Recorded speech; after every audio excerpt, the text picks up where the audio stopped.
Welcome to RNS Podcast. I'm Dylan. And I'm Evan. Today we're going to talk about a wonderful Sam Raimi Western film. But first, Yes. Evan, I have a special call to action this week. Okay. Well, will this come out before MomoCon? It will, yeah. Okay. If you would, please subscribe. We're trying to get 100 subscribers to get a custom URL. Mm-hmm. Because that's the goal that YouTube makes you do. That's true. Isn't that right, Evan? I think so. So... I never verified that. You just told me that. I was like, okay, that makes sense. But it's true. Okay. Alright. Well, I wanted you to be confident, but that's fine. Okay, that's fine. It is true, and we need 100 subs. And we're only 12 off of 100 subs. So we'll get that sweet custom URL, and we'll make a little business card. Yeah. Yeah. So if you could help us out with that, we'd appreciate it. Any other type of support, likes, comments, stuff like that, we appreciate that too. Watch time. As I always remind you, is very important. It is very important. But thank you all for your support. And this week we would like to review The Quick and the Dead. Yes, we'll be talking about Sam Raimi film, The Quick and the Dead. Can I put 8-bit over this? Of course. Can I? Mm-hmm. Okay. So yeah, The Quick and the Dead. Evan, do you want to talk about anything else before we get into the movie? I don't have anything, but... No, I don't either. Yeah. Just please like, comment, subscribe, etc. So yeah, The Quick and the Dead is a 1996 Sam Raimi Western. It's 96? Film. It is. Yeah. I didn't know the year. I knew it was 90s, no, but it's I wasn't 95. sure. 95, okay. Because I think it's 2 years before Titanic. Okay. So, yeah. Leonardo DiCaprio. It was before he was Titanic fame. He wasn't quite as famous in this one. Not quite. At the time. I think he was about 20, 21 during this movie. Yeah, something like that. And he looks young. He looks very young. He looked very young. Wow. James Cameron's own Spider-Man. He wasn't fat DiCaprio yet. I love Fat Brio. Yeah, me too. Yeah. Leonardo DiCaprio. But he's a good in this movie. Yeah, I like him. he's a good Western guy. Yeah. This and kind of. Once Upon a Time in Hollywood. Yeah, I guess it's a Western in ways. Yeah. Yeah. So. It's a good movie. It's a good movie, yeah. Great movie. Who else is in this? Tobin Bell, Saw's own Tobin Bell. Of course, the classic Tobin Bell is in this. Who else is in it? What's her name? Amelia? Sharon Stone. Oh, yeah. Amelia Clark. Sharon Stone is in it. Gene Hackman, of course. Gene Hackman. Russell Crowe. Star-studded cast, no less. Yeah. Epic you got Crowe. Keith David in it. He's in it. Who's Keith David? He's what else is he in? I think he's in They Live, isn't he? Oh, Keith David, the black guy. Yeah. He's awesome. Yeah, he's in it. He's a really, his voice, I was like, oh shit, I know that voice. He's a voice actor. Yeah, he is, yeah. Yeah, he has an amazing voice. For those of you at home, he's in Rick and Morty. Is he really? He is. Who does he play? The President of the United States. Oh. Which is, he has a perfect, regal type voice. I agree. Like a politician. And he's also, what else is he in that's really popular? Something else. I don't know. He was in Saints Row. Well, he's awesome. He's I don't in care Saints about that. No, he's awesome. He's awesome. But he played himself literally in the Saints Row game. Really? And you could romance him. Keith David. I want to look him up, real quick. Oh yeah, he's in The Princess and the Frog. And Coraline, he plays the cat. Oh, he did? Yeah. So he's awesome. And he's in the John Carpenter's The Thing. Yeah. I was like, I knew he was in. And did he play Spawn? Thing. Did he? I don't know. In the cartoon? In the cartoon. I was like, I didn't see the Spawn live action movie, so I don't know about that. He was in Adventure Time. Yeah, I don't want to spend all day on. No, let's just do a deep Keith dive David into Keith David's filmography. No, but I never really. I've always noticed his voice and stuff, but I never thought to be like, oh, what voice actor is that? But yeah, he's awesome. There's a whole cast of nutty characters in this movie. Yeah, that's part of the fun. It is part of the fun, yeah. Scar's guy.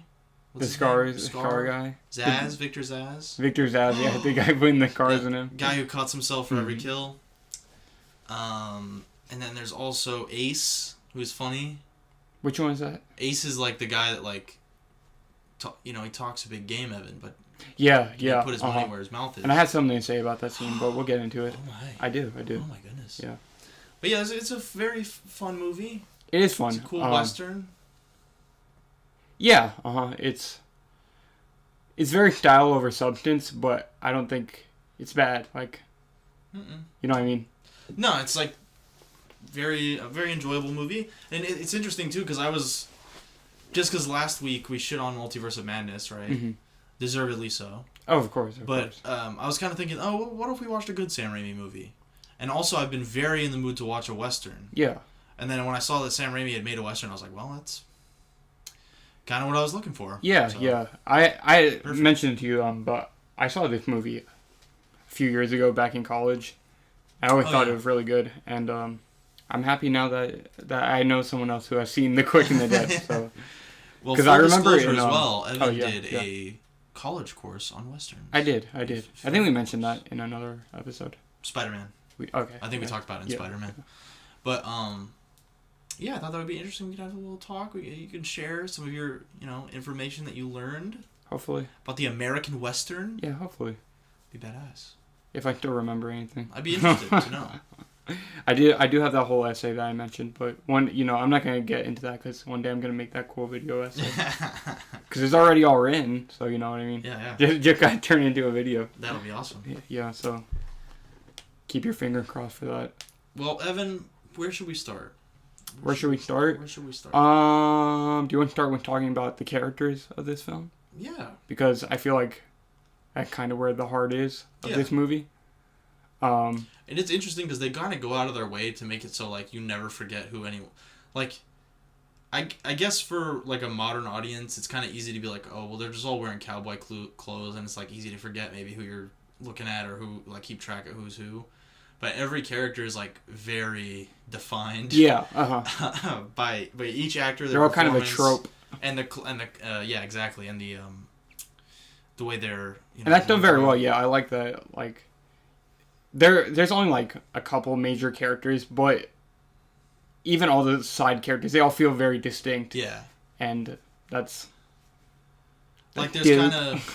Yeah, it's good. It's good. There's, like, the two kids, like, there's the kid with the little sunglasses, and then, like, the girl, blind kid. The girl kid. Is he blind? Yeah. Oh. Well, good for him. Oh, you didn't realize that? I mean, I thought maybe he was blind, but I was like, how does he, like, do stuff? But, I don't know. Blind people can do stuff. Nah. They can. Nah. The other day, I was in the city. I saw a blind dude just walking around by himself. R/things that didn't happen. It did. No, I'm just kidding. I'm sorry. That was stupid. But, no, it's just like, I don't know, like, he has, like, a shelf full of shit that he sells, and, like, he shines shoes, so I was like, is he blind? I guess. Yeah. But, yeah, so there's him and the girl, which are kind of the two only kids, I guess. Yeah, I think there's two different girls. The one who's, like, kind of nice to her, and then there's the other one she kind of, like, gives that warning to. About, like, the creepy... I don't think they were the same girl. Maybe I'm wrong. Oh. Well, they sort of kind of, Yeah. They're just, like, side characters. Yeah. But, they're kind of, like, because they do this a little bit in this movie, and just in Westerns in general, but there was, the innocence of, like, the citizens of the town versus, like, the gunfighters who are more, like, wild, I guess you could say. I mean, in this movie, though, there's definitely a lot of innocent people in the town, but they kind of also show that it's, like, a huge chunk of the town is just, like, degenerate men, like, degenerate grown men that are fucking evil. Yeah, and I think a lot of those are, like, the gunfighters, though. Yeah. But, you have, like, the regular, like, citizens who are, like, trying to give the money to Keith David's character to kill, I can't remember what Gene Hackman's character's name is. Call him Gene Hackman. Just call him Gene Hackman. His name's like Horde or something. It's something weird. It's like something like I keep wanting to say Little Bill, but that was his character in the Clint Eastwood in movie? Unforgiven. Yeah, yes, yeah. So which I'll mention when we talk about Gene Hackman. That's a good movie too. It is. It's a great movie. But I think they lean very heavy into that. I think Sam or whoever doing the casting, where they saw that and they're like, yeah, Gene Hackman should do that because they're very similar roles. He's Lex Luthor, no less. Oh, he's Lex Luthor. Yeah. So rich cunt. Yeah. Both. Yeah. So there you go. Maybe that's a part of it. I don't know. I didn't see the original. It is a part of it. Okay. Yeah, I'm trying not to bring superheroes into it, but no, that's what we're gonna do. Anyways, What was I saying? Just about like Gene Hackman, similar roles. Oh, but yeah. This Unforgiven. What was I saying before that? I lost my train of thought. We're talking about the characters. You're talking about, but you're talking about the townspeople and how they're like paying off. Yeah. They're paying Keith David character to kill Gene Hackman. So yeah, it's like they're not involved, I guess, in the shittiness that all these other characters are. Yeah. Yeah, they're not. They're kind of outside of it, just like in desperation, like trying to fix the town. Yeah, and actually, I do think what you said is kind of a part of it. It's like they do kind of make it like, yeah, the white men are evil in the movie a bit. I don't think it's necessarily that, but I feel like it is like because it looked like a lot of those citizens were like minorities. It looked like they were like Mexican. Most of them. Yeah. Most of the characters and that don't... women, like the little girl who was like victimized. Yeah. Or they had a disability, like the blind kid. So you know what I mean? You get the information like right away, is like because Emilia Clarke's character. Emilia Clarke. No, I don't know who that is. Sharon Stone. Yeah. Sharon Stone's character. Is she just called Lady? That's what they write on the board. But I don't know if she's named in the credits. I can't remember, but we just call her that. That's her name on the board. So. Yeah. So she when she first comes into town, she goes to like the bar, which I guess is also like the hotel. Yeah. I guess. Mm-hmm. And she goes up to the bartender. But that's in like a lot of Western movies they had that. That was in Unforgiven also, where like the tavern was like like the hotel. Yeah. Yeah. So like housing. But anyways, she got like that's good to know. I don't know. Anyways, so she goes up to the bartender / innkeeper. Yeah. And she says like, "Oh, I'll take a room." And he's like, "Oh, the whorehouse is next door." Oh yeah. So that kind of gives you immediately you understand like the women in this town are all like, just like treated like objects. Yeah. You know. So that's already like, oh well, this is like a really bad place to be. Yeah. Like immediately, and then like all the And that's kind of what I mean. Like most of like the victims in the movie are shown to be like a minority of some sort. Yeah. Yeah. So it's got it's. I mean that's kind of like what the West is. Yeah, of course. You know what I mean? It's like they just came into this, presumably this town in Texas, and just kind of took it over. Yeah. And they have no choice but to like kind of cower before Gene Hackman. Yeah. And all the like most of the speaking roles are just like grown men. Mm-hmm. Yeah, it's like they're all like pretty evil except for Russell Crowe and. Yeah. But he used to be a piece of shit. But now he's a good allegedly. Guy. Now he's a good guy. We're never shown it, so but which I can only assume. I'm sure that's like a Western thing. I haven't seen that much of like Western stuff, but you know, like Redemption, whatever. Yeah. Like Unforgiven. This. I don't know if the Clint Eastwood one has that. Unforgiven. That's like the only 3 Westerns I've seen. I think. I'm gonna say Unforgiven. I feel like. Back to the Future 3. That's kind of element of it. Because he's not necessarily redeemed. No, he's not redeemed, but like. He's not like Russell Crowe's character in this, where he like becomes a priest and like gives everything up. But he's like. He regrets. In the beginning of it, he's like a farmer. Yeah, he kind of. But he goes back into his old ways by the end of the movie, though. But he saved people. He didn't. I don't think he saved anybody. Well, he got revenge, yeah. Which is awesome. Oh yeah, revenge is awesome. Revenge is awesome. It is awesome, and that's a part of this movie. Yeah, I remember I fell asleep at like halfway through Batman. I was like, "This is a good movie." It was really good. Batman. The Batman. The Batman. Yeah. Oh, what does that have to do with this? The revenge thing. Oh, I guess so. Yeah. Yeah. Yeah. Well, I don't know. It was like you Sorry, gotta bring up the superheroes again. Okay, I won't bring them up again. Okay, I just don't know about as much about westerns as you do. Okay. Well, you can bring up like I don't know. What are other revenge movies? You ever seen Kill Bill? No. You know what? Fuck, Quentin Tarantino is a collage artist. Yeah. Fuck Quentin Tarantino. That was an epic quote. I'm not. If you know, you know. If you know, you know. We don't gotta go into that. Okay. Go watch an older episode, and maybe you'll get it. Yeah, watch our other episodes. I don't know, like I Spit on Your Grave.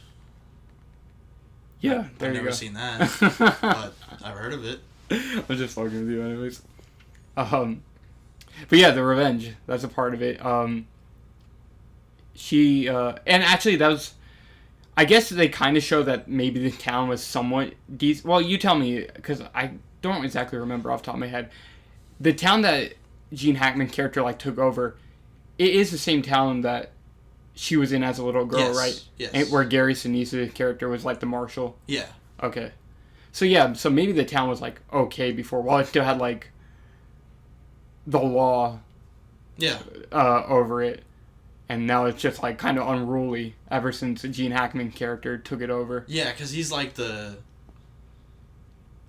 Yeah, it's like... it's like a gangster run kind of town. Yeah, you know what I mean? It's like they all had to pay him, you know what I mean? Yeah, he's like, not the sheriff, he's the quote-unquote mayor. Yeah. Like, you know what I mean? Yeah. Like, and then they're doing, like, a purge thing. It's like some mafia shit. Like, yeah, they all, like, he takes a tax on everything. Yeah. But, yeah. No, exactly.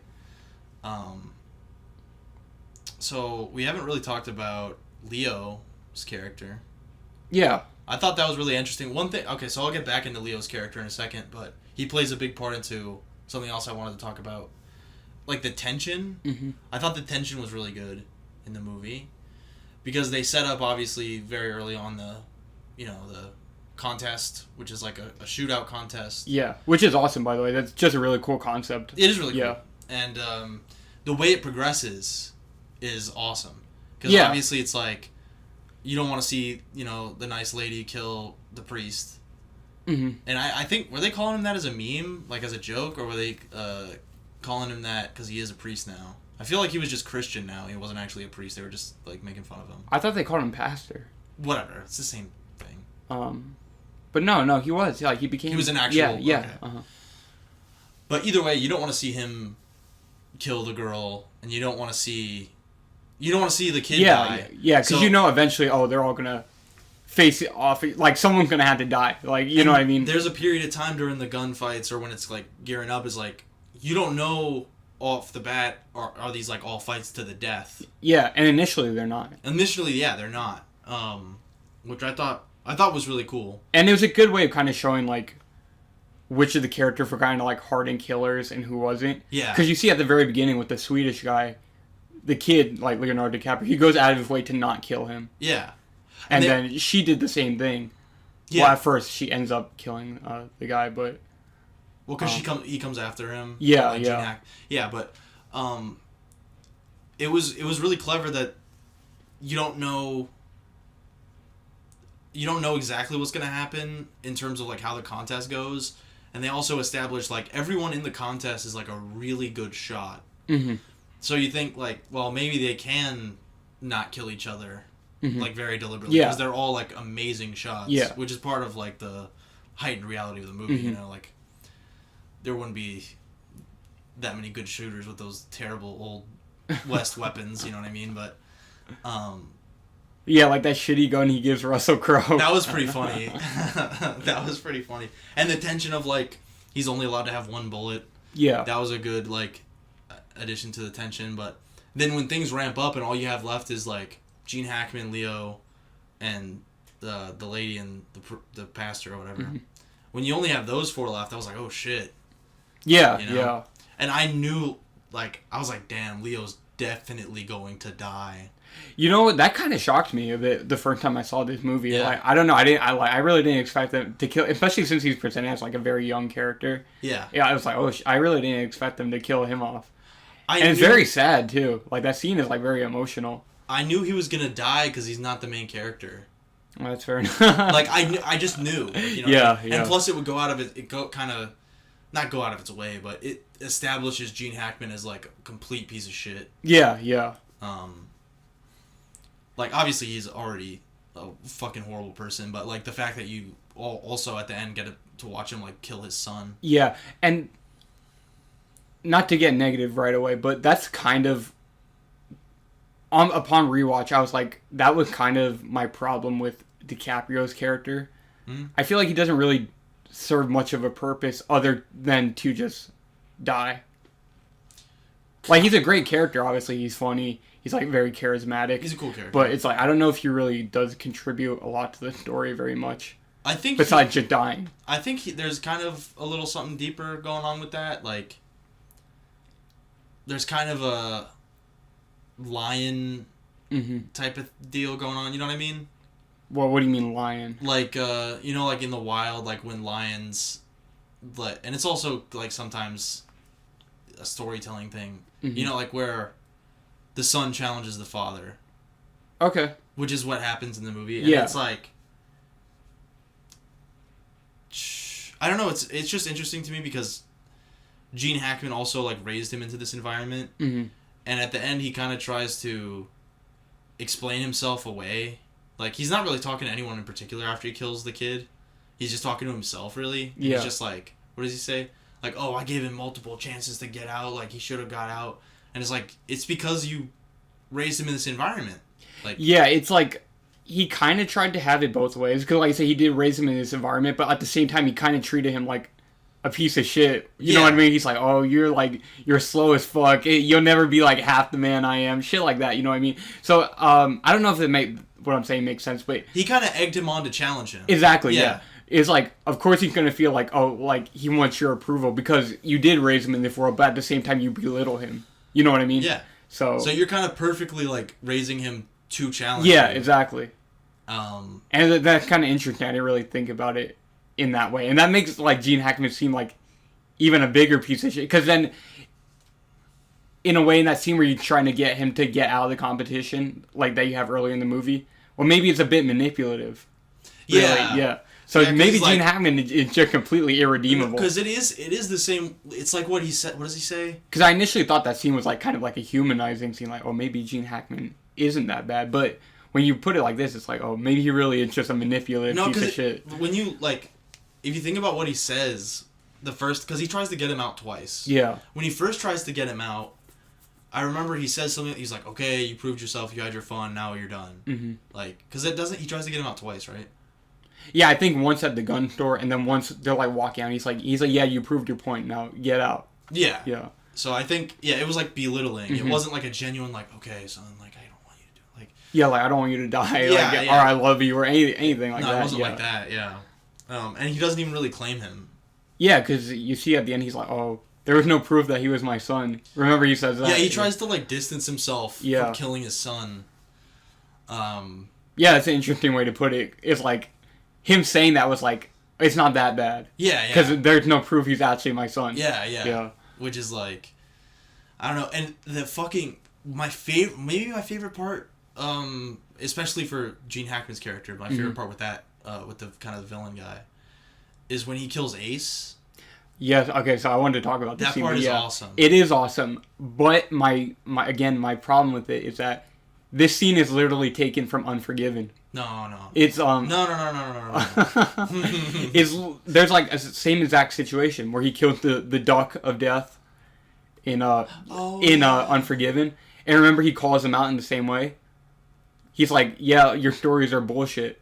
Yeah. And then he kills him. The thing is though, in Unforgiven, he's not like, he definitely portrays himself as more of like the law than he does in this. Yeah, in this he's just like a gangster piece of shit. He doesn't even pretend he's like the law in this. Yeah, exactly. And that he was genuinely kind of like the mayor of the town. You know what I mean? Yeah. Like he wanted to protect all the citizens, and anybody, like any gunfighter who came in, Little Bill was usually gonna like get rid of them. Yeah. So yeah, but that was the thing about that scene. Even though it is really good, that scene is badass.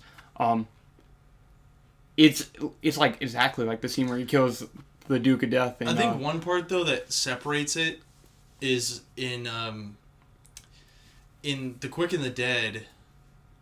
It kind of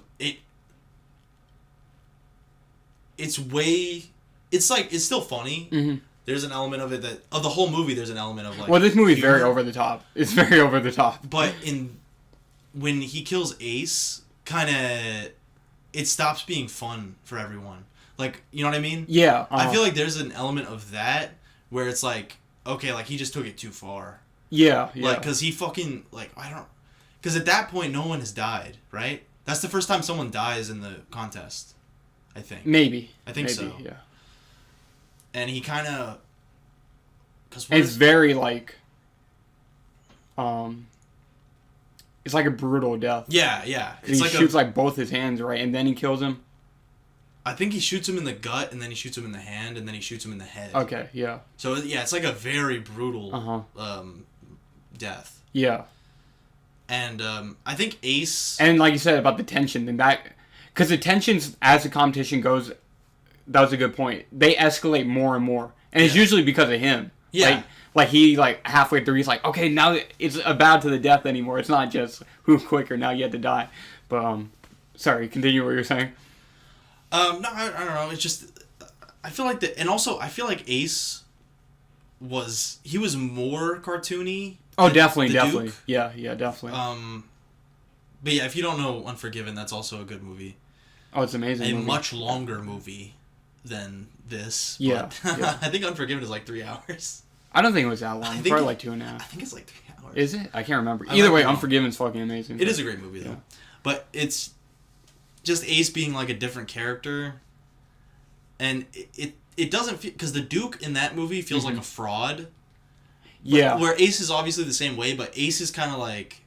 It feels much more like he's having, like, fun. Like, he's doing it kind of for fun.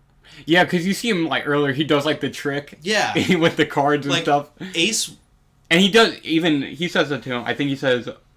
No, he didn't call it a magic trick, but he's like, oh, it's a nice trick. Little Bill says that to him early on, before their gunfight. Yeah. Yeah. Versus, like, the Duke actually wants to be known as, like, the greatest, like, cowboy, I don't remember. Because he had the biographer following him. Yeah. He's, like, having a book written about him. So he's, like, super about the fame, where I think Ace is kind of like an entertainer. So yeah, I agree. It feels more, like, evil to kill him like that. I would agree. Yeah. I don't know. So I just thought there was a little difference, but I thought Ace... But you can see what I mean, though, right? It is very similar. Yeah. And also, it's both Gene Hackman, right? Yeah. Yeah, so... But yeah, Ace is cool. There's also the Scar guy. I thought was funny. He's cool. He is funny, yeah. Like when he like throws the guy in the bar and beats the shit out of him, and then he runs away and he shoots him in the back, you know. Yeah. And then Victor Zsasz cuts his arm open. That was before the competition, right? That's like when we first like meet. That's when the lady right? first got to the town. And DiCaprio actually kills him, right? It was Leonardo DiCaprio. Scar guy. Yeah. I think so. Yeah. I wonder if that was his first kill. Maybe. I don't know if he had killed somebody before that. Well, they make a point about that, don't they? Yeah, I think Gene Hackman did. And I think it was after he was saying, like, oh, yeah, like, he was saying he was a bullshit killer. I think that's when he actually does kill that guy. You know what I mean? Which guy was it? The guy with the scar. Scar. Yeah. I don't know if they call him Scar or Scars, but we know what we're talking about. The dude in the goofy prison suit. Yeah. So he's like in the striped prison suit. That was really fun. No, when I was watching it, I was really like, is this dude in a prison outfit? That was really funny. What else, Evan? What else is there? What other nutty characters are there? I guess we also did not talk about Keith David. So Keith David is epic. Yeah, he was awesome in this. He's like just an assassin, I guess, right? Like Yeah. And the townspeople, they're like paying him. Where you find out, there's a scene early on when Sharon Stone first comes to the town, and she's like looking around. We haven't talked about her anyways, but we can save her for last. She's badass. Yeah, she is. Hey, one thing, Evan. Mm-hmm. Her hair is awesome. Yeah. Her hair is really cool in the movie. Yeah. That is something that I noticed. What thing did you notice? I liked her outfit. She looked badass. Her boots were cool. She looked really cool. No, I'm sorry. What were you going to say? Yeah. I just figured I'll never think about that again, but I did fuck with her hair. It looked really cool in some scenes. But go ahead, please. Keith David. What were we saying about Keith David? We were just like, we haven't talked about him. Oh yeah. So early on, you see like she kind of walks in on like a bunch of town people with him. Yeah. And he just like closes the door. I think. Did he close it? Yeah. Or okay. No, he does. Yeah, and then you find out later on like they were basically paying him to kill Little Bill because they knew the competition was coming. Yeah. And they're like, And I like that interaction between them also. He's not in the movie for very long, so you only get like a couple of scenes with him, like the beginning, when Little Bill's like, yeah, did they pay you to come kill me? And then you get their actual fight. And that's when he says, oh yeah, this is a bow to the death now. And I like when Keith David's like, well, I'm planning on killing you anyway, so I was like, it don't matter. But unfortunately, he gets his brains blown out. But either way, he looked really cool. I loved his like the all black outfit. Yeah, like the glasses. Yeah. And he smoked from the pipe, right? Yeah, he had the big, huge pipe. And that's one thing that I thought was cool, too, is I was like, in the actual Old West, the guns and, like, the pipes, like, did not look this insane, like, elegant, like, you know what I mean? Well, that was the thing about his character, too, that, he was rich? I was like, you could tell he's exotic to this town, because everyone else is, like, very poor. Yeah. Or, like, gangstery, and he's more, like, he's, like, very, like, elegant, I guess. Yeah. He's, like, a big city man. Elegant. He's very elegant. Yeah. Yeah. And that kind of fits in the persona. But like we said, like everybody in this movie is kind of a trope and it's very over the top, but it works. Because this movie is very like I mentioned at the beginning, very like style over substance. There's one thing I wanted to mention about very that. Very B-movie-ish. It is very style over substance, but you get away with that when the style's good. Yeah. No, I'm not like this is not me taking away from the movie at all. Oh no, I know. Because it's like in a way like Evil Dead 2 is or something like you know what I mean? Because it's like giving Sam Raimi like what he does best, except in the world of the westerns, and it's just like really good. Yeah. But there's one thing I wanted to mention about the style is like the physicality was really good. I agree. Yeah. Like the first time Russell Crowe like flips the gun around. Yeah. That was pretty good, and also the scene you were just mentioning where the lady wants to like listen in on that conversation, and she kind of like slides the door open a little bit with her boot, and then and like you mentioned about the dude who called her a whore. Yeah. She like kicks the stool under him. And when Gene Hackman dies at the end, he literally like fucking flips over. Yeah. Shot in the head. So it's very like Evil Dead-esque in that way too. It's very slapsticky. That's just kind of Sam Raimi's nature, the slapsticks. But it's just like not only the slapstick but also the like just physicality. And general, like I said, like the choreography with the gun. The gun flipping and stuff like that, and like when Leonardo DiCaprio like kicks the chair to the lady and sits down, you know what I mean? Yeah. Like the way people put mugs down and shit, like, you know, there's a lot of impact. Yeah. It's good. And one thing also that was the most insane to me though, when Gene Hackman fucking flips, he gets shot in the head, he goes flying backwards. That was awesome. It had to have like a big villain death, you know. That was pretty awesome. And I really liked. There's 2 times where they do a hole through somebody. The first one is the bounty hunter guy. Yeah, the Keith David character. You see like a giant hole in his fucking head. Yeah, his brain gets fucking exploded. And then Gene Hackman has one too, which I thought was really cool. Yeah. Who else was it? That's what I'm saying. It happens when Gene Hackman dies. Oh yeah. I thought you were saying there were 3 of them though. No, there's 2, I think. Oh, okay. Because when Gene Hackman does it, he shoots the lady like in the shoulder or something or in the arm, and then he's like, and then he like looks down at his shadow and there's like a big hole in his body. That was awesome. Yeah, I agree. That was pretty awesome. Kind of came back around, I guess. Yeah. Yeah, because he put the hole in that dude's head. So. Goddamn. But yeah, fucking Leo's death is really sad. Yeah, well, I was like, where there's a very goofy. He has like that very impactful Uncle Ben Fireman 1 death. I remember the first time I saw the movie, that made me tear up for real. Leo's death. Yeah, I was like, oh shit. There's one part that almost made me want to cry, but I think it was like the ending. I think it was like with the. Oh, you know who else got a hole in her head? Her dad. Oh yeah, for her. Yeah. Yeah. He shot him right in the brain, right? Yeah. That was crazy. Well, that's kind of messed up. Yeah, that's very fucked up. Okay. She killed him. That's kind of messed up. Yeah, it was it like a big goofy hole in his head? I can't remember. It wasn't nearly as crazy as the. Well, yeah, it was like somewhere in the middle. Yeah, it wasn't nearly as crazy as like the bounty hunter guy.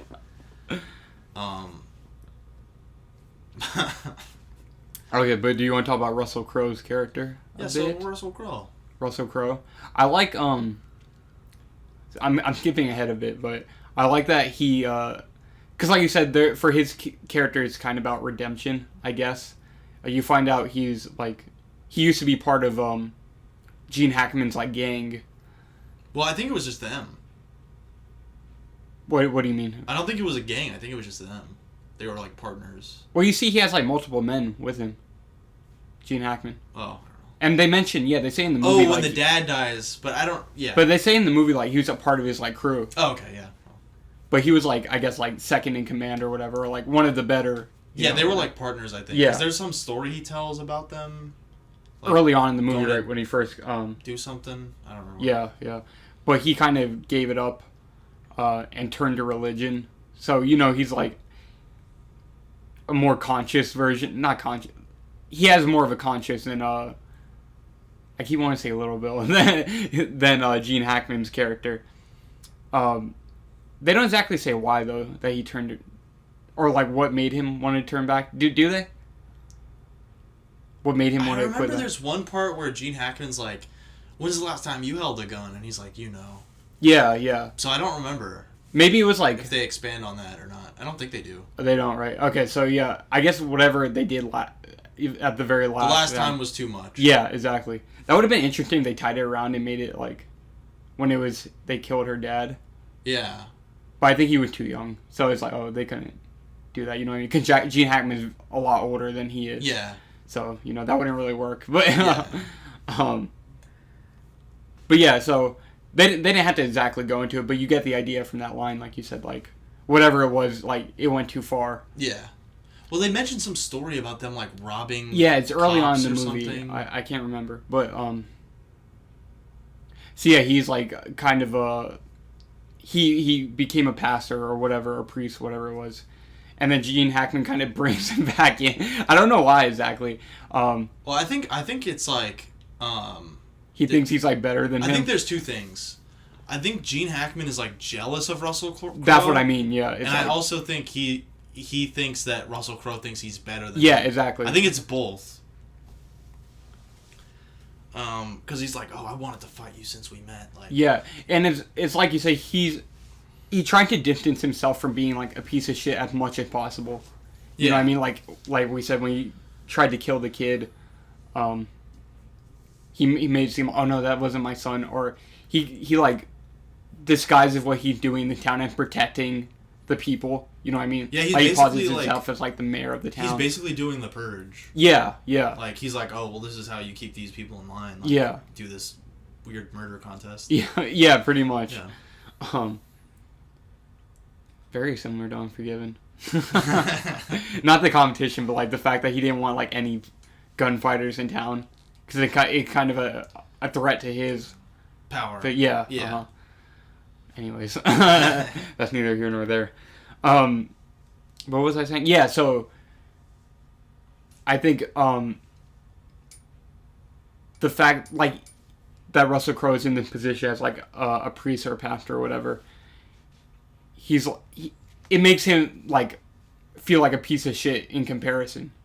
You know what I mean? Yeah. And he wants to distance himself from that as much as possible. Yeah, because he's like it's like the opposite of like religion and forgiveness. Like he's like, well, you're a killer. You're always a killer. Yeah, exactly. Like, it's like the opposite of like a Christian kind of sensibility. Yeah, exactly. Yeah. So he doesn't want to face that reality. I guess that he could be forgiven or he could like grow up. Yeah, exactly. Or like yeah. He's just like trying to accept that this is who he is or whatever. Sorry, I feel like I didn't articulate that well. But Dylan, you get what I mean. I do get what you mean. Yeah. So for that reason, he kind of wants to kill Russell Crowe's character. Yeah, and he's trying to kill him maybe out of like a what's the word? Denial. Yeah. Like he's like, you're the proof that I could be a good person if I wanted to, and I have to kill like that. Yeah. That can't exist. Exactly. Yeah. The same way that he like denies that he killed his son, kind of thing. Yeah. Exactly. It's interesting. Yeah, it's interesting to me. This is like what I was thinking about when I was watching the movie. I feel like both DiCaprio's character and Russell Crowe's character, they both kind of exist just to make him look like a bigger piece of shit. Kinda, yeah. Yeah, and because all the main characters, they have some kind of tie to him, and it gets worse and worse with each one of them. I guess. Yeah, because like the main characters are basically the kid, the lady, the pastor. Yeah. And like you said, those are all like archetypes. Yeah. And then Gene Hackman. Yeah. So interesting. But I do like, so just on that, I do like that by the end he kind of becomes the actual marshal again. She gives him her dad's badge, right? I like that too because the best person to give that kind of power is someone that doesn't want it. You know what I mean? Yeah. Like that kind of thing. Yeah, I agree. It's like, oh, it's this pastor that like is completely against violence and it only will do it when it's like completely necessary. Mm-hmm. It's like the perfect person to have as like a cop or whatever. Yeah, I agree. But maybe he'll slip into his old ways. The Quick and the Dead Part 2. I also like how she kind of... Yeah, I can't wait for the Quick and the Dead. The Fast and the Alive? Yeah, the Fast and the Alive. The Fast and the Furious. No, the Slow and the Alive. Ooh. There you go. Oh, you're smart. It's just like really old Russell Crowe. That'd be awesome. Oh. I'd watch it. And they just remake Unforgiven. Wouldn't that be awesome?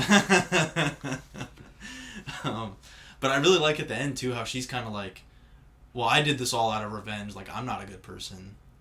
Yeah. So, I guess he's like the hope for the town and shit. So. Yeah, that's true. And she's kind of, yeah, she just like bails, which I think is cool. I agree. Big classic Western trope there. They don't, the Western hero does not want to accept that kind of responsibility. They gotta go back into the wild. Yeah, she ain't no hero. Yeah, I like that. I'm a hero. I'm just out here getting what I deserve. And you know what? I wanted to mention this was also about Russell Crowe. Just kind of on the visuals and like how all the characters look. I love how disgusting his fucking arms look. Not his arms, like his wrists. Yeah. From like the chains. They're like all bloody. I'm like, Jesus. I was like, put some peroxide. The first time I saw that, I was like, fuck. Yeah. Yeah, it's fucked up. They're just like torturing the shit out of him. Yeah, because like... He's like drinking rainwater because they don't feed him. Yeah. Like, that's fucking crazy. It is crazy, yeah. Yeah, and it's also kind of funny that the girl kind of doesn't give a shit. Like, when he's like, he's like sticking his head out to drink water while he's chained to the porch. Yeah. And then she's just sitting there smoking. Well, I think she was going to give him, because earlier we see like the night before, they have the cup of water, but they put it at like a distance from him. Like to torture him so he can't grab it. I think she was going to move it over, but then he said that shit was like, because she was going on like the date with Bill, I was about to say Bill Hader. What? I don't have no idea why. Billy the Gene Kid Hackman's character. What's his name in the Unforgiven? Bill something? Little Bill. Little Bill. Yeah. See, I keep thinking Little Bill. But anyways, she was about to go on the date with Gene Hackman's character. Yeah. Because she wanted to kill him, but he didn't know that. And he was like, oh, last night you were with the kid, now you're with him. Is there any man you're not going to, like, see in this town or whatever? And then she got pissed off. And then, yeah. I think after that, did she kick down the water after that? I don't know. Or she just like, oh, whatever.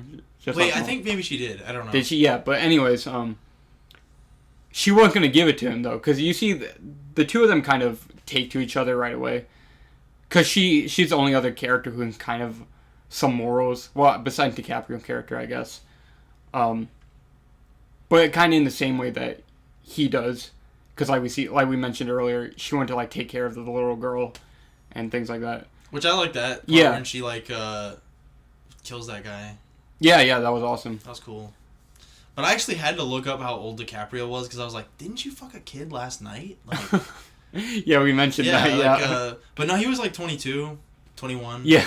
So he looks very young though. I don't know how old the girl was, but I'm assuming she was supposed to be a kid. Sharon Stone?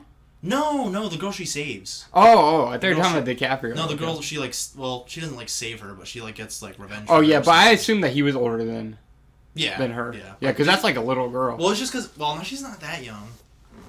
I don't remember. She's, because I was like, well, because I couldn't tell, was DiCaprio like under 20?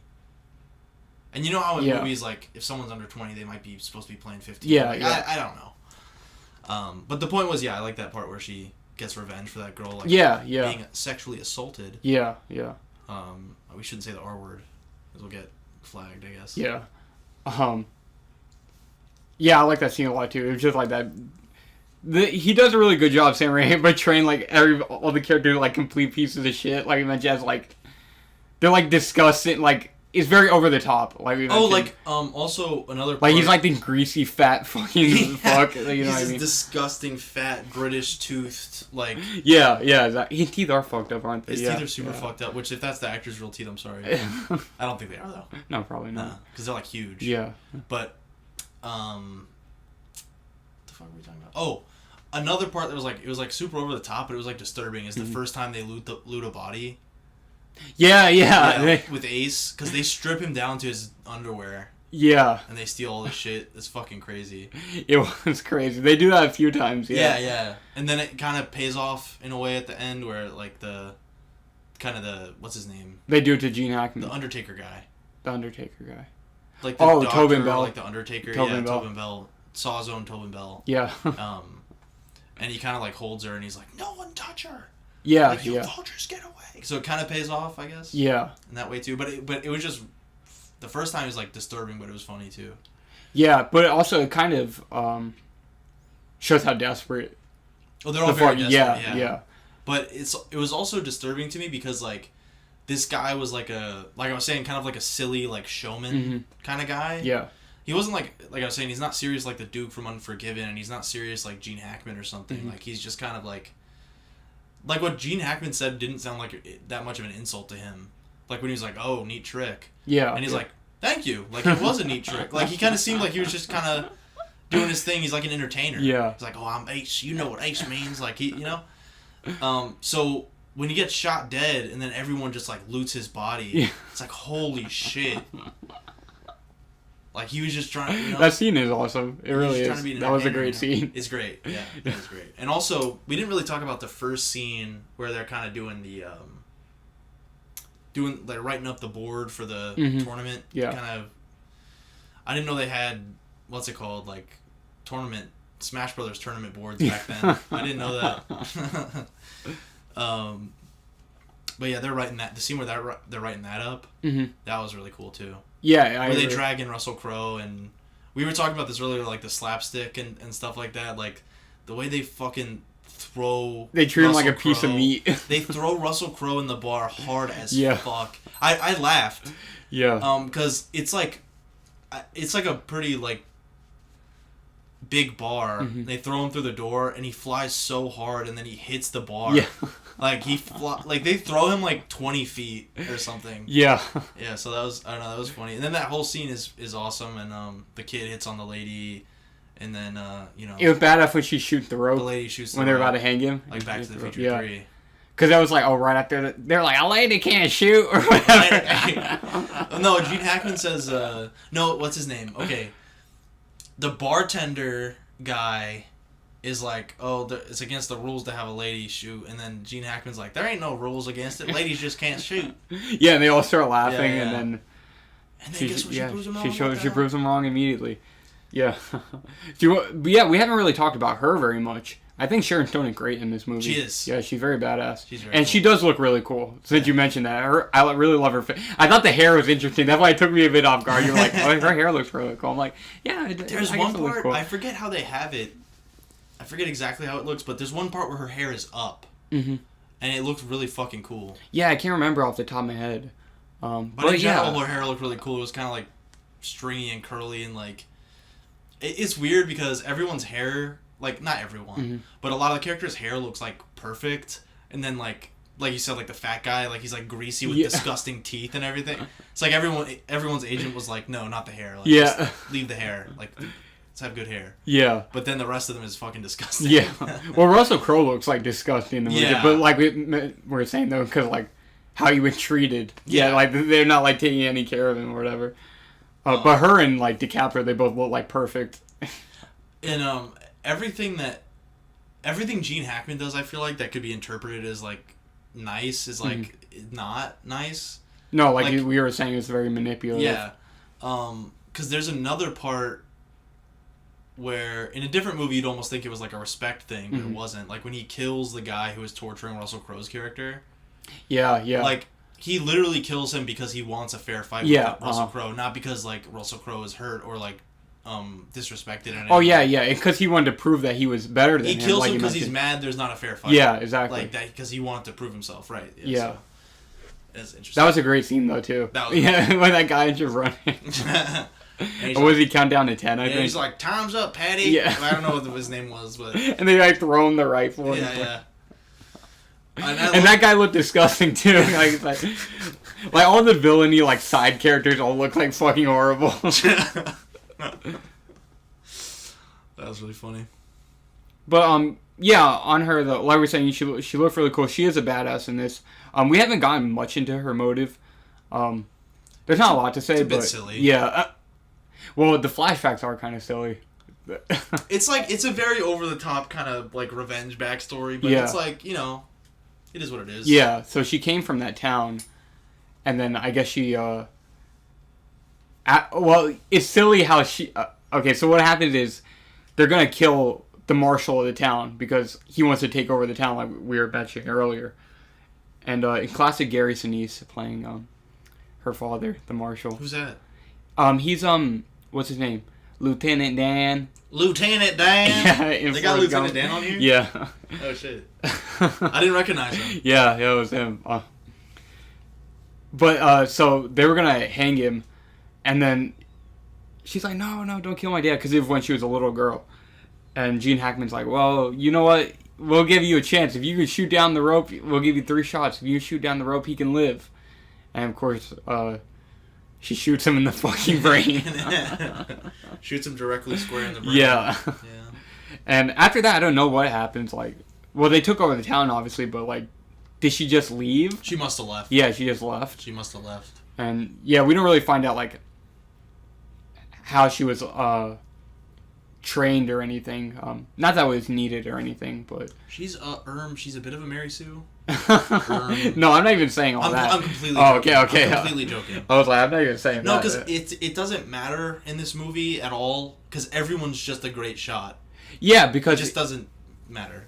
Yeah, exactly. But also, it's just you kind of have that mystique with her, where it's like Clint Eastwood. Man with No Name. Yeah, exactly. It's like they're just some kind of Western hero who are very good at what they do. It's like you don't. There's not much more explanation than that. It's like fucking the North. You just the difference is with her you get a little bit more of the backstory because it's with the whole revenge thing. Yeah. So but like what happened between her childhood up to here, you don't really find out.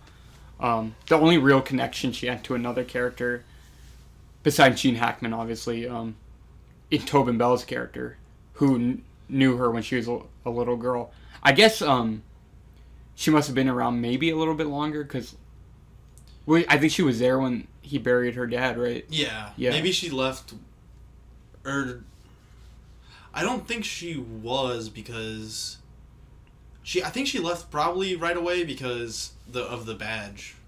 Okay. She probably would have had the badge already if she had stayed. Okay. You know what I mean? Yeah. Like did he give it to her? Yeah. He gave her the badge? Yeah. Okay. Yeah. That makes sense. So yeah, I guess she probably went immediately, and then the Lone Ranger taught her how to shoot and stuff. Yeah, there you go. This is a Lone Ranger sidequel. It is.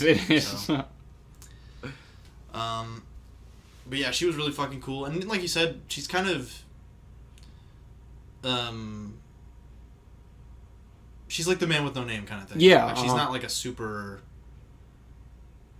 You don't get super like insight into her. That's not really the point. No, yeah, it's weird. Like talking about it, it's like I really feel like Gene Hackman is like the most layered character in the movie. Yeah, he is. He's like you said, like everyone kind of is wrapped around him. Yeah, much like they are in the town. Much like they are in the town. Yeah. So everyone's life kind of revolves around him. Yeah. So you kind of get the most insight into his character through the other characters. Yeah, it's like It's almost like any one of the three of them could have been the main character. That's you know what I mean? That's kind of what I was thinking. But remember how I said earlier, like, I knew the kid was going to die? Mm-hmm. Because he wasn't her. Because he wasn't her. Yeah. Because I didn't know much about this movie at all. Yeah. I didn't even know about the contest aspect. Mm-hmm. All I knew was, like, I read part of the summary on Google or something a few weeks ago, and I remember it said, like, a lone woman comes into a town for something. Yeah. And I was like, oh, well. And then in the movie, they introduced her and stuff. I was like, okay, that's the main character. Mm-hmm. And it is tense, because by the end, you kind of... I was like, well, if one of them survives, and, like, the last 4 people, like, 3 of them are people you're rooting for. Mm-hmm. So I was like, shit. Like, I was actually, like, really excited to see, like, who dies, but I assumed the lady wouldn't. Yeah. Because, you know, main character. But... Yeah. Yeah, uh-huh. But I know that's... But I agree with what you're saying, though. Like, if the movie was, like... what's the word? Like, positioned a little differently, it could have been any of their movies. Yeah, yeah. Which isn't something I really thought about until now, but... Yeah, that's very, very interesting, actually, I think, yeah. The main I definitely like those 3 characters a lot. Yeah. Those are good characters. But I think... I'm just guessing, but I feel like maybe they chose her as the main character because... Well, obviously, just having the female gunfighter is already it's a different point of view versus, the young kid, like the young hotshot, or like the former... Partner. Yeah, you know what I mean? It's like, well, that's the most unique... It's not as explored. Yeah, there's not a lot of westerns where there's a female lead. Yeah, exactly. So, and also it kind of also gets into the minority thing that we were mentioning, like the victims. So, you know, make her the hero. You know what I mean? Yeah. That we were mentioning earlier. And also, she also has kind of an interesting, I don't want to call it a subplot, but there's like, her morality is kind of not a theme, but you know what I mean? It's a part of it. It's present. Yeah, because it's like, she wants revenge, but she isn't really that person. She never killed anybody. You know what I mean? And then she kind of crosses that line. And that kind of leads into what you were saying about, oh, well, maybe I can't be the marshal because I crossed that line. You know what I mean? Yeah, yeah. And even though Russell Crowe did too, but at the same time you mentioned Russell Crowe kind of has like the reluctancy of it. Which I guess she does too, but I don't know. You know what I mean? I think she also, like, what you were just saying is, like, she could barely bring herself to kill him. Yeah. And then, well, I don't barely is probably not the right word, but it was hard for her to kill him. Yeah. And then... She killed that one dude who was like a piece of shit. And like you're saying, she was kind of reluctant at first. But maybe she could grow into like somebody who's like a full-blown like gunfighter. You know what I mean? So but maybe that's the difference. Kind of, I think the impression I get too is like she got herself to that point where she was that good with a gun to kill Gene Hackman. Mm-hmm. And it was like, obviously that's like a passionate killing. So versus like Russell Crowe doing it out of necessity. Versus Russell Crowe was like last resort shooting people like that. You know what I mean? Definitely, yeah. Yeah. So it was a really cool choice at the end for her to give it to him. Yeah.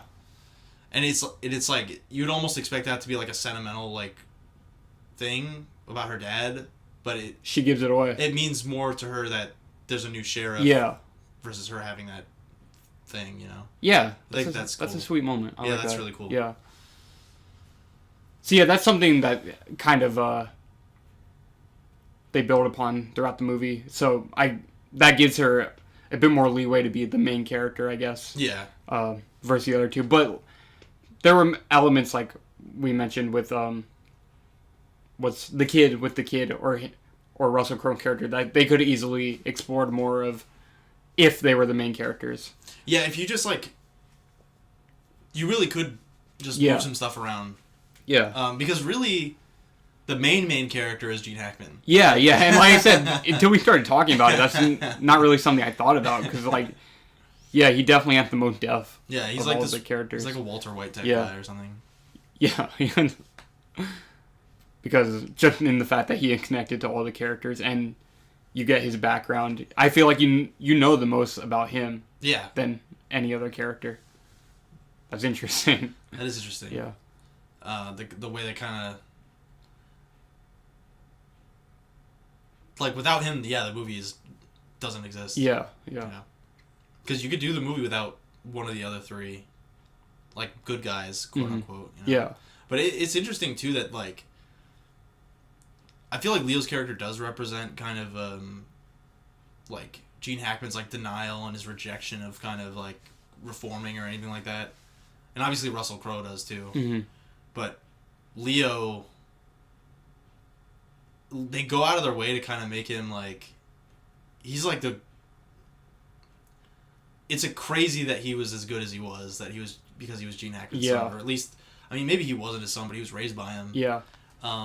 Also with her though, I feel like her is the one thing he couldn't justify at all. Killing her? Well, his crime against her was the one that he couldn't even find a way to justify.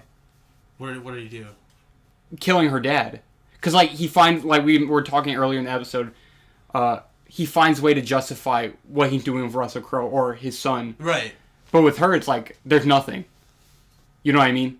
It's unjustifiable what he did to her. He himself can't explain it away. Yeah. You know what I mean? It was just a power grab. Yeah. So, yeah, that's interesting, too. Yeah, I guess that kind of works the most, too, that she's the one that gets revenge. Yeah, because when he realizes who she is at the end, he doesn't find a way to be like... Your dad deserved it. Right? Yeah, exactly.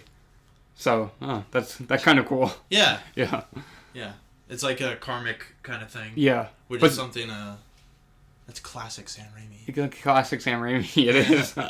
But sorry, I didn't mean to cut you off. I need to get that out before I can still articulate it. Yeah, sure. But you were saying about the kid? No, just that he was such... I mean, he hits on the lady, but he still fucks, so... I don't, was that... I don't... he doesn't do anything bad.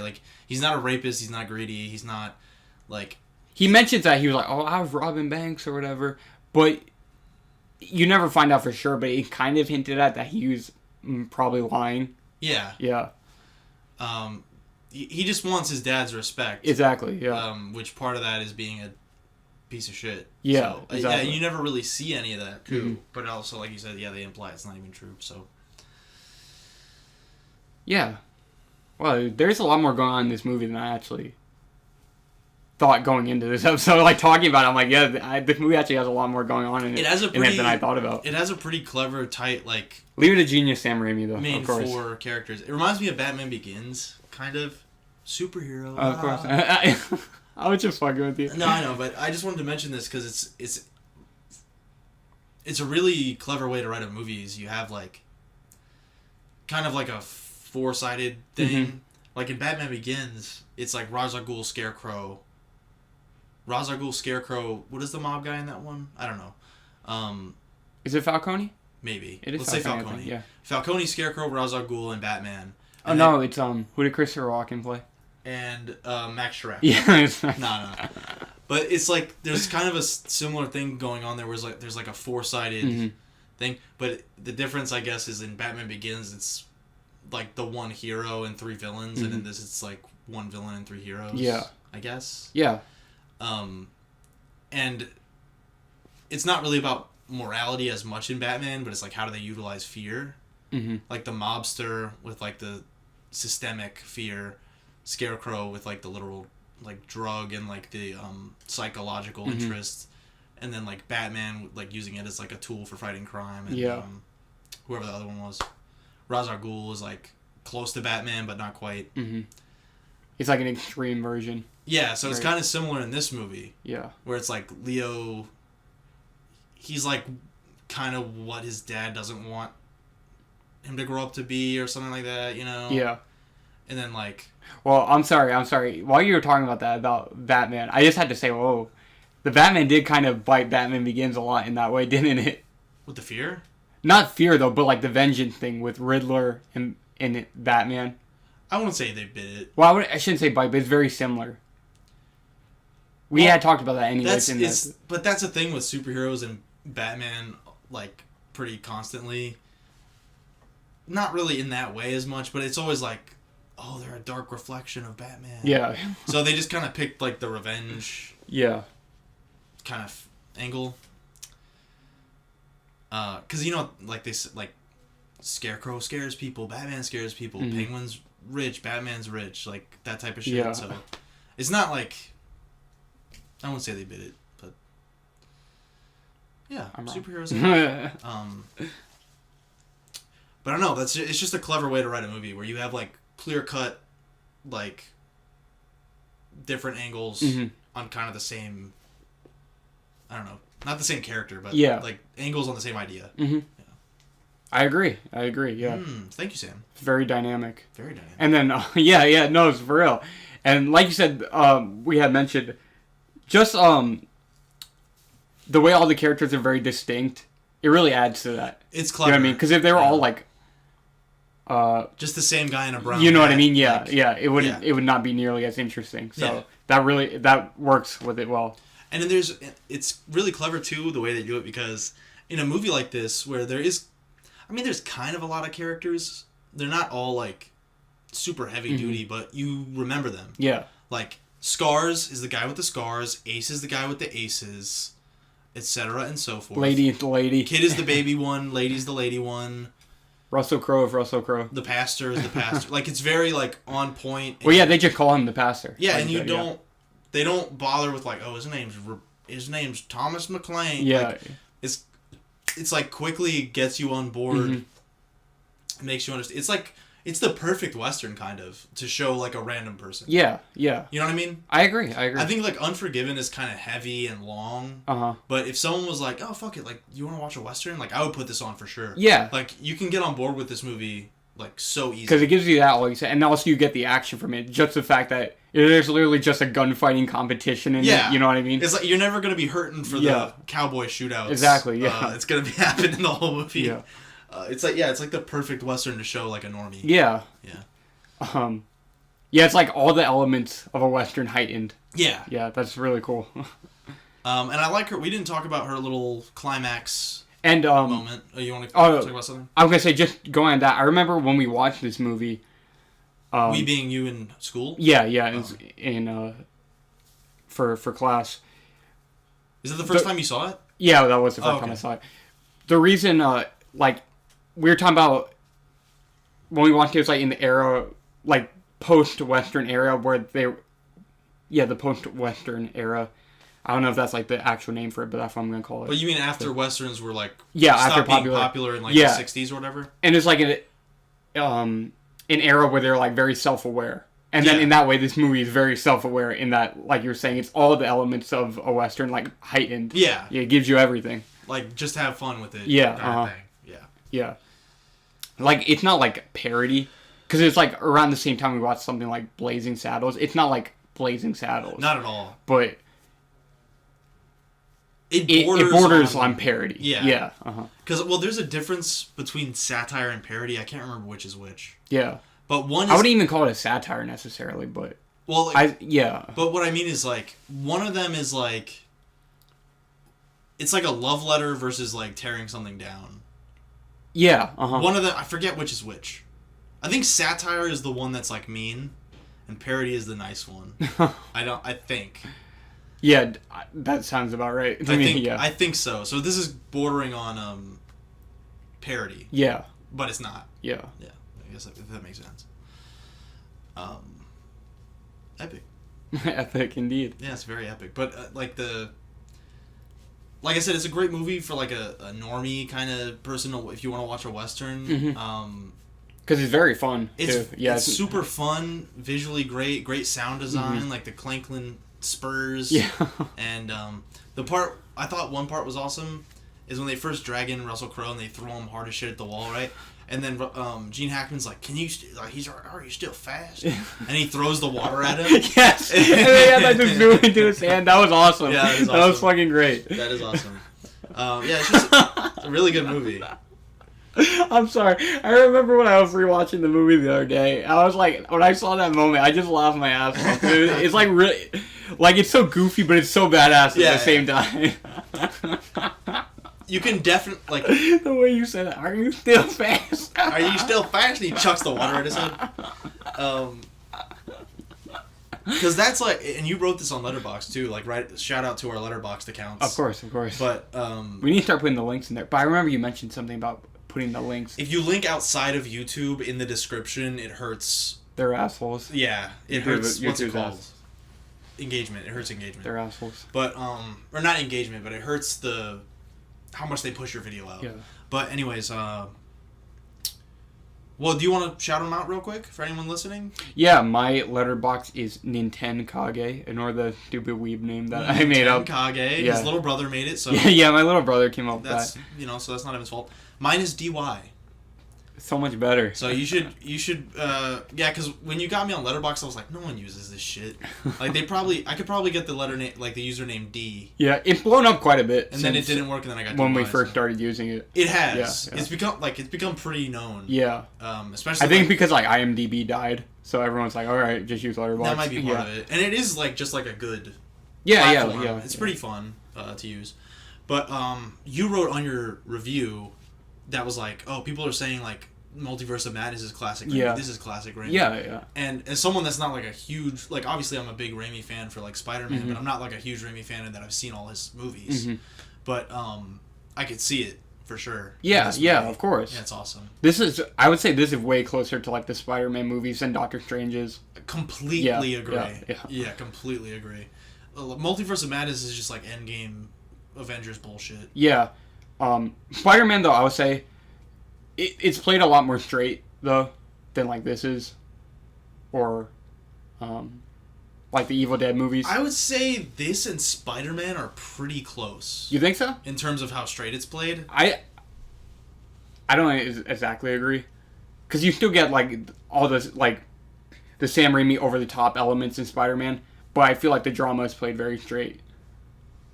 I think the drama's played pretty straight in this, though. No, I was going to say, I would love one day to talk about The Gift, because The Gift was the movie he did before Spider-Man, and The Gift, for the most part... The one right before? Yeah, it was right before Spider-Man. And The Gift is, like, very serious. Oh, okay. And I'm going to say, it's weird that was before Spider-Man, because I feel like with Spider-Man, then he kind of found that, like, the sweet spot. You know what I mean? Between over the top and serious. Yeah. You know what I mean? So, one like day... walking the line. Yeah, exactly. Interesting. No, because I was looking at your gift review, too, when I was checking out, because we've been alternating, like, I pick a movie, you pick a movie, and I was trying to figure out what movie I wanted to watch, and The Gift is also one that I looked at.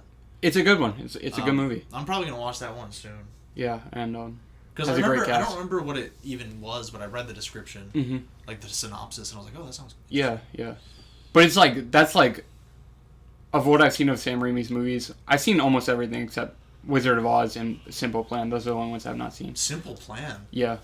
The one with Billy Bob Thornton. Oh. Of what I've seen, that's like his most like serious movie. Oh, yeah? You know what I mean? It's played pretty straight. Wizard of Oz sucks. Huh? Wizard of Oz sucks. I never saw it. I never saw it. The Great and Powerful Oz. I didn't see it. Is that what it's called? Oz the Great and Powerful. Oz the Great and Powerful, sure. Yeah. James Franco's in it. Well, yeah, that was cool. Yeah. I like that he was like, hey, James, how about we make another blockbuster together? Hey, James, you need a job? Yeah. I do. I know I do. God damn.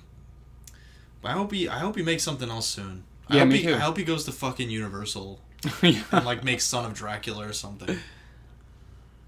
Or like, it doesn't have to be horror. Yeah. But I hope he goes somewhere else. Oh, also, for our classic horror month that we will be doing again this year in October, I would love to do Drag Me to Hell. Drag Me to Hell? Sam Raimi? Have you seen it? Is it Sam Raimi? Yeah. I haven't seen it, no. It's good. Drag Me to Hell's a good one. Is it good? I like it quite a bit. So that'd be a good one to talk about. Well, I think you should pick all of them because... Me? Mine flopped.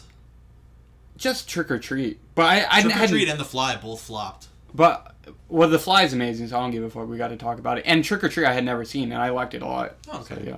I was happy to have seen both. Okay, well, good. Yeah. You know what? The views don't matter. It's not about the polls. My favorite part of this again to watch like movies. Yeah, that's my favorite. It's fun to watch movies and talk about them. Yeah. That's kind of true. That's what's kind of keeps me going. Like, I don't really care. I mean, I do care obviously about like how well it does, but at the same time, it's still rewarding to just watch the movies and talk about them. I agree. And it's just like there's like a slight inconvenience of having to actually record it, but other than that, it's like really not that complicated. But I don't know. I had an idea for some Halloween month stuff. That'll be fun. We're only 4.5 months away. Yeah. So it's right around the corner. When we get there. Wait, is it? No, it's like 5.5 months, right? Yeah, 5.5 months. 5.5? October 31st. Oh, but just horror month in general. Though. Oh, October. So, October. Yeah. But yeah, if you have any cool recommendations for movies for us to do, we would love to hear it. Of course. Except don't recommend us horror because we only got 1 month, so we'll be hand selecting that shit. And it's too scary. It's too scary as well. It's too scary, yeah. Yeah. You're gonna pick something really scary that we don't want to watch. Yeah, you're gonna pick something too scary. You guys are gonna pick something too scary for us to watch. What would be a good? Isn't there? What was that? Western movie that you said was like a horror movie? High Plains Drifter. High Plains Drifter. Yeah, that one sounds kind of badass. Yeah, it is a good one, and it's funny. I was going to mention this also has some High Plains Drifter imagery towards the end. First. Yeah, that was way before. Is that like a classic Western movie? It's more of like a cult classic. Or it is Clint Eastwood, but like he's in it. Not classic, but it's like old. Yeah. Uh-huh. Okay. That was way before. Like Unforgiven was only a few years before this. That's like what, like 70s, I think. Oh, is it 70s? Yeah, okay, interesting. No, I'm really interested to watch that one. Yeah, it's good. But I don't want to spoil anything. But I'm saying there's some similar imagery in this as High Plains Drifter. But yeah, you should watch it. It's good. I will. Yeah. But yeah, that's about all I had to say about The Quick and the Dead. Well, we didn't talk about her little plan. Oh. Want to talk about that real quick? Yeah. Mm-hmm. So her little plan is... Well, there's... You know what? This movie is a rip-off of Back to the Future 2. Oh, I mean 3. No, of all of them. Of all of them, really. No, because it... Just like the fake out at the end, which they do in Back to the Future 3. Oh, yeah. And also the shooting the rope. Mm-hmm. That's the only time I've ever seen someone shoot a rope to free them from being hanged. Was in Back to the Future 3. Personally. No. I was laughing because I was about to say Back to the Future 3 is an underrated classic. Back to the Future 3 is awesome. I haven't seen it in a long time. I remember when I saw it, I didn't like it, but I like it a lot. Yeah, I might have to revisit it because I have not seen it in many years. I like it a lot. Yeah. But I just like Back to the Future. But yeah, she does the little fake out at the end where she gets the ink from the blind boy. Yeah. Which I don't know how he knows like what he even is selling. I don't know. That's weird. But anyways, she buys ink from him, and they do a fake out where, the pastor and the lady have to fight. Yeah. I guess he shoots a blank. Good question. I don't know what he shoots. Yeah, I don't know. She fakes her own death. Or he missed. He is a really good. Maybe he just missed barely on purpose. Yeah. And then she pretends to die, like we mentioned. The old Dampy the Gravekeeper, whatever his name is, carries her away as if she's dead, and then she epically explodes the town. Yeah, back then they weren't like, they just trusted. They weren't gonna be like, oh, check her heartbeat or anything. Like it's not a damn hospital or anything. They're just like, okay, she's dead. You know what I mean? It's like the guy said she's dead, so she's dead. And I guess people knew that they kind of knew each other, so he kind of got away with being like, oh, don't touch her. Like, whatever. And so she fakes her death, and her and then she sets up a bunch of TNT and shit to explode the town when the clock turns, so that it like stops Gene Hackman from killing the pastor. Which that part's awesome because Gene Hackman keeps trying to get off shots and then stuff keeps exploding. That part is awesome. And then she just walks through like all the debris and smoke and shit, and then murders him. Epic. But it is cool also that they after all that they actually do a duel. Like they don't just start fighting. Yeah. Like after all that they go back and to do a proper duel. So that was kind of cool. I mean, they don't have someone count off, but they both kind of they have the stare draw. each other down and they draw. Yeah. That's fucking cool. It was cool. He go flying 10 feet back. she puts a hole in his chest and then she blows him in the back of the head and he fucking flies away. That was awesome. Yeah, it was awesome. It's a great movie. Cool movie. And she, like we were talking about, she gives the sheriff's badge to Russell Crowe and she rides off. Classic Western ending. Very epic. Yeah. Thank you, Sam Raimi. Thanks, Sam. Yeah. But yeah, so on that note, like I was saying, I don't really have too much more to say. I have the quick. No, that's about it. It's a good, fun movie. It is. Very fun. Do you want to watch a Western with somebody? It's a great choice. Yeah, if you want to watch a Sam Raimi movie, it's a great choice. Yeah. Of course, of course. I don't think you can't go wrong. What is the worst Sam Raimi movie, Evan? Doctor Strange. Oh, okay. That's not his movie. That's not a Sam Raimi movie. Of what I've seen, that's a Kevin Feige movie. Crime Wave, probably. Crime Wave? Yeah. Oh, that's the one I watched the video on. It was what he did immediately after Evil Dead Part 1. I watched a video on that one. But I still liked Crime Wave, too. I liked it. Oh, yeah? Yeah. Okay, interesting.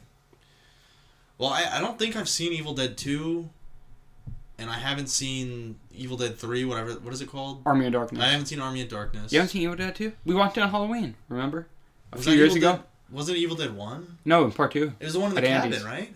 Both of them are in the cabin. Really? Yeah. Oh, shit. Evil Dead 2 is basically like a remake of Part 1. Oh. Yeah. Evil Dead 2 is like a little goofier, though, right? Yeah, Or maybe substantially goofier. I don't know. Yeah. Well, then I haven't seen Evil Dead 1. I would say. I haven't seen Evil Dead 1 then. Yeah. I should watch that. And Army of Darkness. Army of Darkness is great. All three of them are great. Okay. But it was interesting because I heard a story from this fucking whoever it was. I don't know, the internet, something. Some dude. But someone was like, "Oh yeah, my mom was really excited because she liked the Evil Dead a lot, and then like I guess they didn't really market it as Evil Dead 3. Is that right?" Well, a different studio, Universal, released. So they couldn't call it Evil Dead? I know there's some weird rights issues with Army of Darkness. Like, they did an Evil Dead box set recently, and Army of Darkness wasn't a part of it. Oh, weird. And, like, in Ash vs. Evil Dead, you should watch that, too. They don't It's a great show. Army of Darkness? They don't. Interesting. But it's good. It's good what? But it's good. It's great. Even though it's kind of like the black sheep. Yeah. In a way. Interesting. Are you going to play the game? Did it come out yet? Evil Dead game? Probably not. No? Probably not. Okay. You know what would have been fucking awesome? There was plans to do, awesome asterisks. There was plans to do like a Ash versus Jason versus Freddy. Yeah, that would have been fucking sweet. It would have been. I don't care who you are. That just sounds epic. Yeah, and also, just on Army of Darkness, that kind of created more of the image we think of Ash now in general, where he's like kind of a badass. Yeah. Because Ash vs. Evil Dead, it ignores Army of Darkness, but he's playing the Ash from Army of Darkness. Yeah. If that makes sense. No, I get you. Yeah. Yeah.